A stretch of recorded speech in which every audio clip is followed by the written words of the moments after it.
കുറച്ച് കുഞ്ഞൻ മത്തി പൊള്ളിച്ചെടുത്താലോ? അതിനായിട്ട് വെട്ടി വൃത്തിയാക്കിയ മത്തി എടുക്കുന്നുണ്ട്. ഉള്ളി, തക്കാളി, ഇഞ്ചി, പച്ചമുളക് എന്നിവ ചെറുതായിട്ട് അരിഞ്ഞെടുത്തിട്ടുണ്ട്. ഇനി ഒരു പാൻ വെച്ച ശേഷം വെളിച്ചെണ്ണ ഒഴിച്ചു കൊടുക്കുന്നുണ്ട്. ചൂടായി കഴിയുമ്പോഴേക്കും അരിഞ്ഞു വെച്ച് ചേരുവയെല്ലാം ചേർത്ത് നന്നായിട്ടൊന്ന് മിക്സ് ചെയ്തെടുക്കുന്നുണ്ട്. ഉള്ളിയൊക്കെ നല്ലപോലെ ഒന്ന് വാടി വരാനായിട്ട് അല്പം ഉപ്പും മഞ്ഞൾപ്പൊടിയും ഒന്ന് തൂക്കി കൊടുക്കുന്നുണ്ട്. എന്നിട്ട് നല്ലപോലെ ഒന്ന് വഴറ്റിയെടുക്കുന്നുണ്ട് കേട്ടോ. ഇത് നന്നായിട്ടൊന്ന് വഴണ്ടി കഴിയുമ്പോഴേക്കും നമ്മൾ ചെറുതായിട്ട് അരിഞ്ഞ തക്കാളി അതിലേക്ക് ആഡ് ചെയ്ത് കൊടുക്കുന്നുണ്ട്. തക്കാളി ചേർത്ത് തക്കാളി ഒന്ന് ചെറുതായിട്ടൊന്ന് വെന്ത് കഴിയുമ്പോഴാണ് നമ്മൾ മസാലകൾ ചേർത്ത് കൊടുക്കുന്നത് കേട്ടോ. അപ്പോൾ തക്കാളി ചെറുതായിട്ട് അരിഞ്ഞാൽ അത് പെട്ടെന്ന് വെന്ത് കിട്ടുവേ. ഇനി അതിലേക്ക് കുറച്ച് കറിവേപ്പില ഒന്ന് തൂക്കി കൊടുക്കുന്നുണ്ട്. എന്നിട്ട് നന്നായി തന്നെ ഒന്ന് മിക്സ് ചെയ്യുന്നുണ്ട്.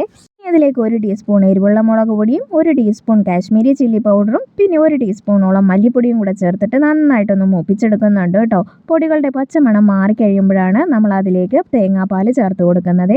ഒരു ടൈമിൽ നമ്മൾ ലോ ഫ്ലെയിമിൽ തന്നെ വെക്കണം, പൊടിയൊന്നും കരിയാതിരിക്കാനാണ് കേട്ടോ. അപ്പോൾ അത് നന്നായിട്ട് മൂത്ത് വന്നിട്ടുണ്ട്. ഇനി ഇതിലേക്ക് നമ്മൾ രണ്ടാം പാലാണ് ചേർത്ത് കൊടുക്കുന്നത്. ഇതിലേക്ക് വെട്ടി വൃത്തിയാക്കിയ മത്തി ഓരോന്നായിട്ട് വെച്ച് കൊടുക്കുന്നുണ്ട്.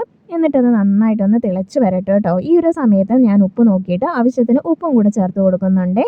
ഇനി അതൊന്ന് കുറച്ച് സമയം ഒന്ന് മൂടി വെച്ച് കഴിഞ്ഞാൽ നന്നായിരിക്കും കേട്ടോ.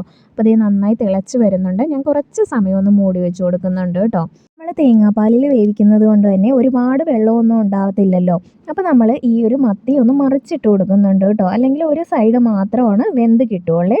അപ്പോൾ ഞാനൊന്ന് മറിച്ചിട്ടിട്ട് ഒരല്പം കറിവേപ്പില മുകളിലേക്ക് വെച്ച് കൊടുത്ത് ഒന്നുകൂടി ഒന്ന് അടച്ച് മൂടി വെക്കുന്നുണ്ട് കേട്ടോ.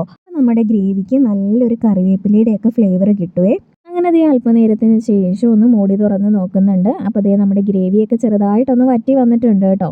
ഇനി നമ്മൾ കുറച്ച് സമയം കൂടി ഒന്ന് മൂടി വെച്ച് കൊടുക്കുന്നുണ്ട്. ഒരുപാട് ഗ്രേവി ഒന്നും ആക്കാത്ത രീതിയിലാണ് നമ്മൾ ഇതൊന്ന് പൊള്ളിച്ചെടുക്കുന്നത് കേട്ടോ. ഇപ്പോൾ ഇതേ കറക്റ്റായിട്ട് വന്നിട്ടുണ്ട്. ഇനി നമ്മൾ ഇതിലേക്ക് ഒന്നാം പാലൊന്ന് ചേർത്ത് കൊടുക്കാവേ.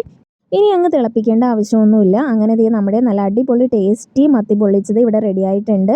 ഈ ഒരു സിമ്പിൾ റെസിപ്പി ഇഷ്ടമായെങ്കിൽ എൻ്റെ ചാനലൊന്ന് സബ്സ്ക്രൈബ് ചെയ്യാൻ മറക്കല്ലേ. താങ്ക്